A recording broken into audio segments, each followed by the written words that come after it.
At first, it's only anticipation that something is about to happen. This is one thing that makes life interesting. To compete not only with players across the field, but across the world.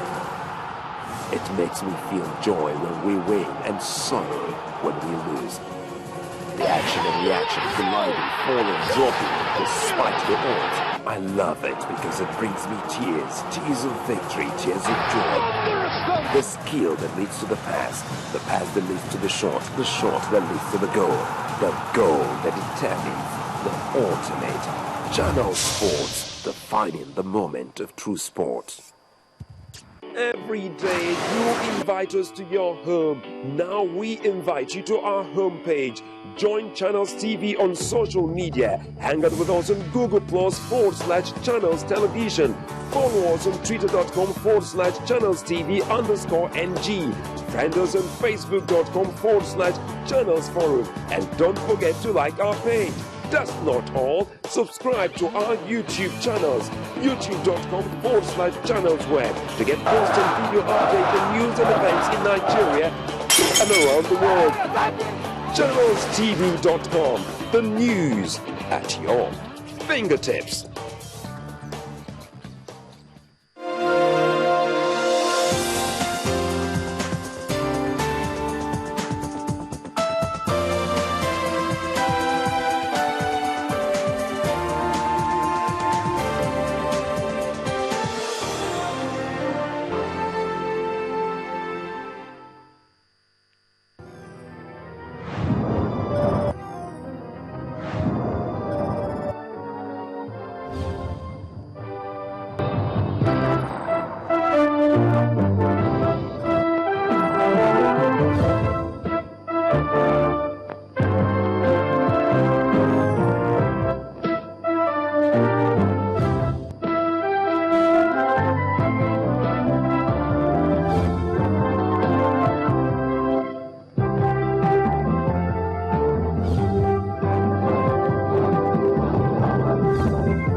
Nigeria, and thank you for staying tuned to Channels Television.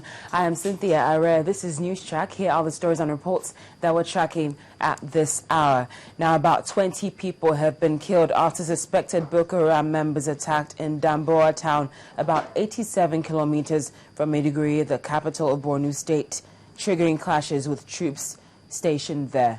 The acting spokesman of the 7th Division of the Nigerian Army, Maiduguri, Captain Aliyu Danja, who confirmed the incident, says the terrorist, whose strength is unknown, sneaked into the town at about 4:30 a.m. on Saturday, attacked worshippers in a mosque and killed 5 of them who came to say their morning prayers. Captain Danja adds that soldiers from the 7th Division intercepted the insurgents while the attack was going on and subsequently engaged them in a shootout, killing 15 of the attackers, while some of them fled in disarray.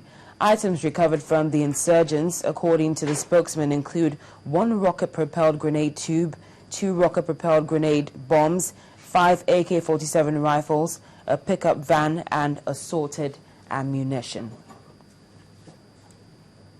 Now, the people of Zanganatakar community in Kaura local government area of Kaduna State are asking the federal and Kaduna state governments to help them get over the incessant attacks on the village by suspected Fulani herdsmen.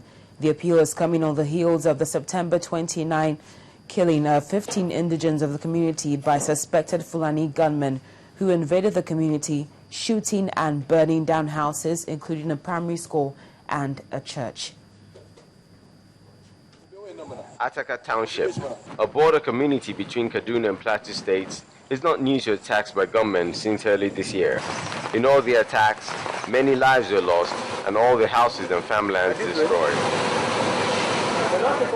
The district head of Zangan community, whose house was also burnt during this last attack, says members of the community have lived peacefully with their neighbors over the years before the invasion of the Fulani herdsmen, who have now made life unbearable for them. Help us to talk to our neighbor State Plateau and the traditional ruler Ganauri and Bachit.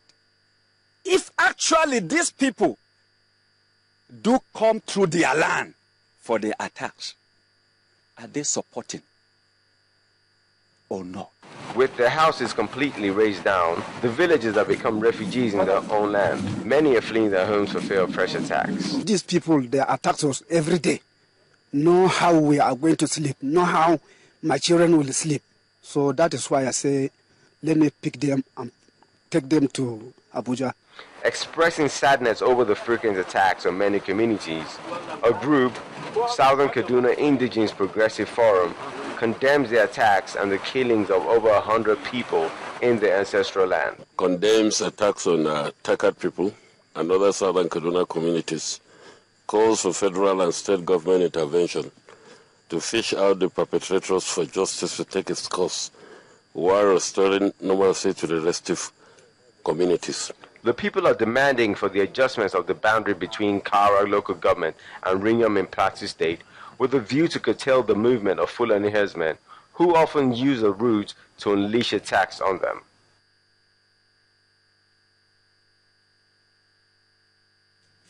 Now, there's been a renewed effort by the armed forces to stop crude oil theft in the country. The military says its new strategy is to collaborate with the marine forces in the United States, the Netherlands, and its African partners, justifying a joint marine military exercise of the African Winds organized by the Nigerian Armed Forces in Abuja, the nation's capital city.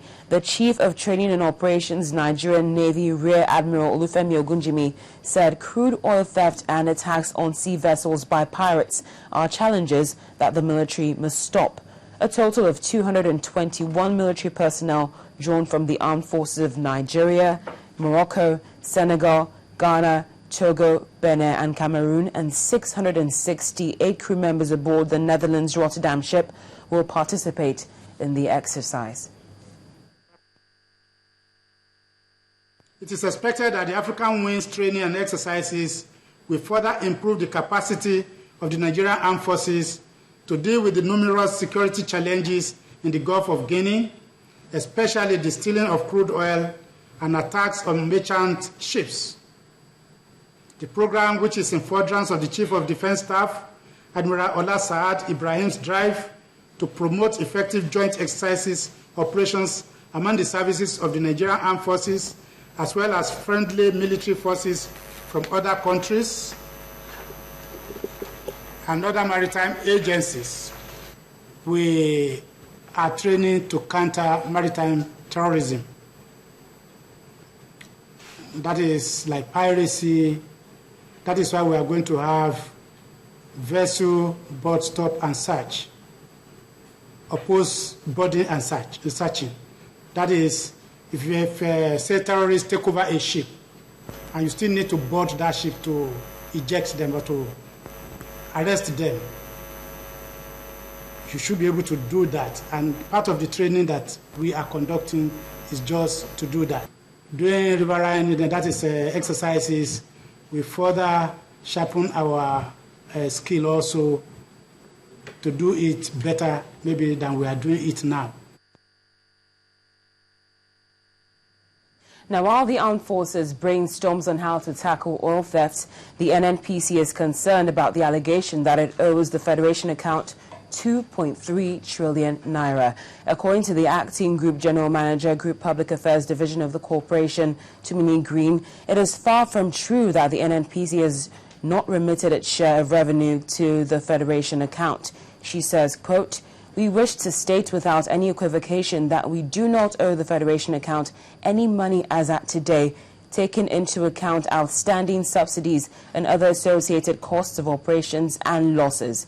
We have consistently paid all monies due to the Federation account into its Central Bank of Nigeria account